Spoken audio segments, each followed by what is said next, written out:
welcome Pilipinas mga kaibigan. Dito muli tayo. Dito na tayo ngayon sa pinaka lugar mismo ng tinatawag na hot spring or Balon Anito, na kung saan dito hinango ang pangalan ng ating barangay na Barangay Balon Anito.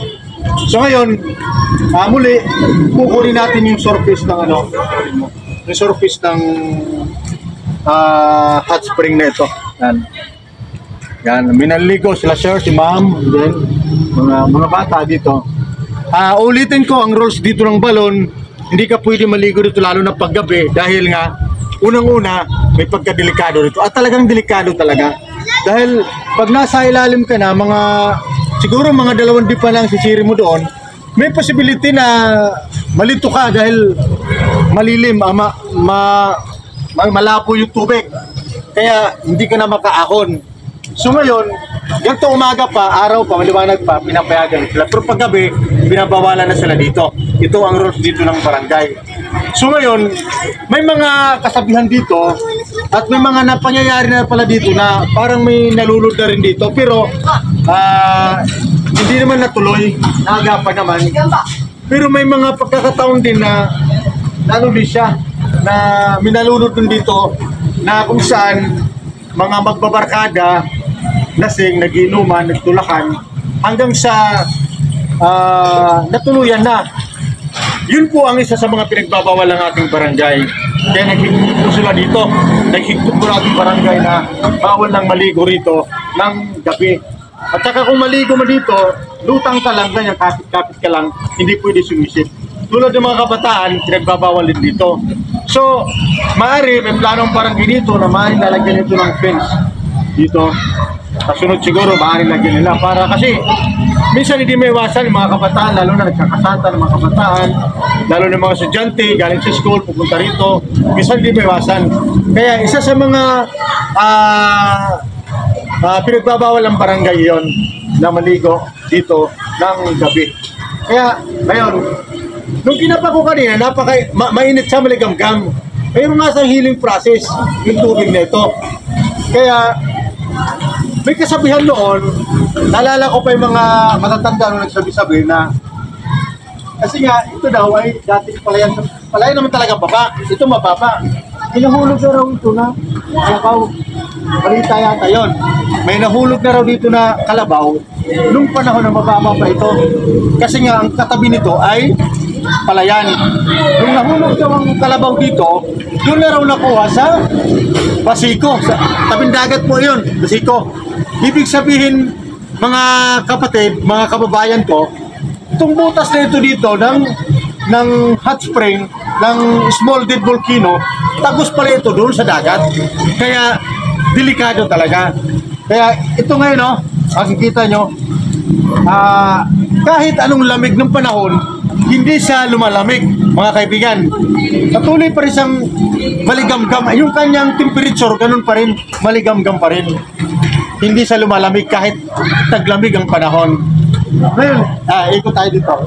Hala. Papakita natin yung likod ng palayan.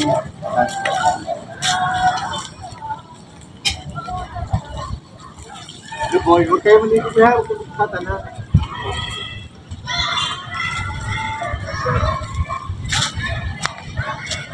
Ayan yung palayan, oh. Ayan, nakita nyo. Palayan talaga yan. Palayan. Hanggang doon, palayan yan. Hanggang doon. Doon, palayan.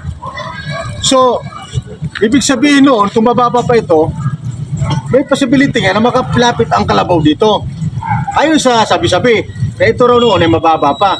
Ngayon, paglipas ng panahon, paglipas ng maraming taon, dumami na ang mga nakatira dito sa Barangay Balon Anito, napapansin nila daw na itong hot spring na ito o yung small dead volcano, unti-unti siyang tumataas. Kaya ngayon, tignan mo, halos kalibil na ng bubong ng covered court ang taas ng hot spring. Kaya, guys,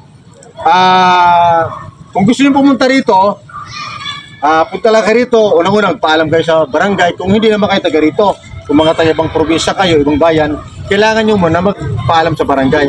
Kasi kung taga-Balon kayo, mismong taga-Balon, kabisado na dito. Kahit hindi na magpaalam sa barangay, kasi taga-Balon na. Kasi bakit kailangan nyo magpaalam sa barangay? Kasi nga, tulad ng mga nangyari noon, mga lasing nagtulakan, halos nalunod na. Kaya, ayun, kailangan magpaalam sa barangay para mabigyan sila ng rules kung ano dapat gawin, kung ano mga bawal dito sa hot spring na ito. So, yan. So, ngayon kasi, hapon na, pero kung umaga, lalo na bukas, Sunday, siguradong marami ang tao dito na pupunta. Di ba, sir, no? Marami pupunta rito.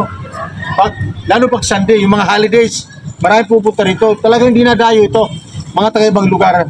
Kasi gusto nila talaga ma-experience kung talagang totoo ba ang sinasabi na ano ito, may healing process. O di kaya, meron siyang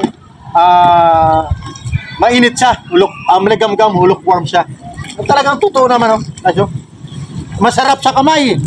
Masarap sa kamay. Kung hindi lang ako nakasapatos, babasahin ko sana ako Masarap sa kamay, guys. Masarap sa kamay.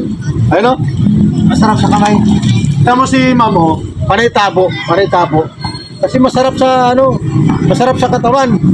Pwede para siyang spa. Pwede siyang spa. Yung gano'n, yung mga ano tawag doon? Jacuzzi, parang gano'n. Maligam na pinapaligo. Pwede parang jacuzzi, pupunta ka rito parang jacuzzi. Kaya kung sino gusto pumunta rito, punta ka rito, paalam na kayo sa barangay. Ngayon guys, bakit ito pinapakita sa inyo?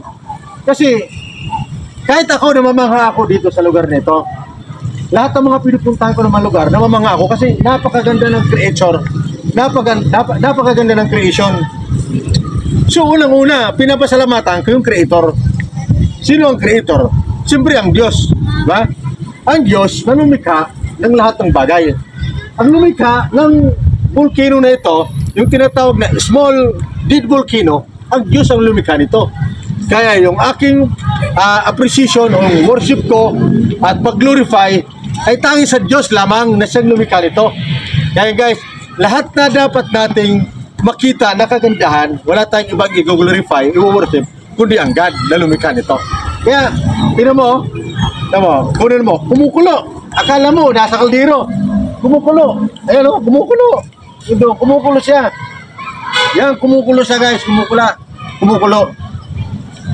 Hindi yan kaya ipaliwanag kay isipan ng tao. Hindi natin kaya ipaliwanag yan kay isipan ng tao. Ganon ka makapangyarihan ng Diyos. Ganon ka hanghanga ang ginawa ng Diyos. Yan. So, punta tayo dito. Ngayon, ito lalong pinaganda ng ating barangay. Ito, kaso dito kulang na yung barangay Balon, Anito, Hot Spring. Dito nasira na. Nagkulang na. Sa bagyo kasi, mga nagdaang bagyo. Ito, open kasi siya wala masyadong harang. Oo, open siya. Maganda. At saka, tignan mo, para tayo nasa tuktok na eh. Yung dulo na yon, nung nakaraan, doon ako sa Panaypoy, ang kabila yung Panaypoy. Kaya, tingnan mo, dito mataas na, pero kita mo yung bundok doon. At dyan nakatira yung, halos pumantay na sa covered court ng barangay, yung basketballan. Kaya, medyo may katotohanan talaga dahil tumataas nga ito. Nung una nung maliit pa ito, pero ngayon tumataas na.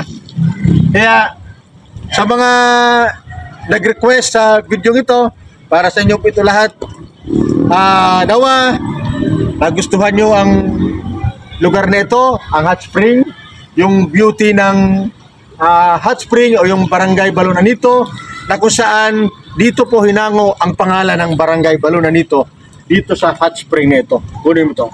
Yan. Ayan.